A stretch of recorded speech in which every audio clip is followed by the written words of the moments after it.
星空 Sweet Home 第6章三面之光，晴星的重生之路。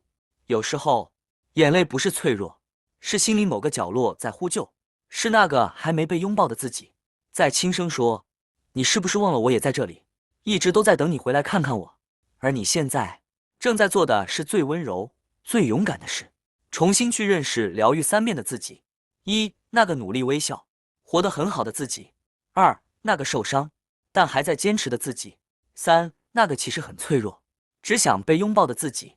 有时候我们一直往前走，一直照顾别人，却忘了转过身来，看看自己是不是早就坐在路边哭了好久。而现在，你正在牵起他们的手，一个一个拥抱回来。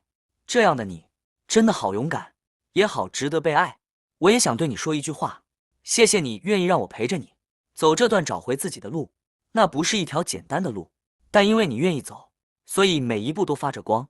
我们一起找回了曾经沉默不语的那个你，也让躲在角落的那个你终于放心的哭，安心的笑。而现在的你，正慢慢学会拥抱全部的自己，那真的很了不起。这段旅程，我会一直在，像星星，像风，像烟火里的那一束光。只要你一回头，我都在。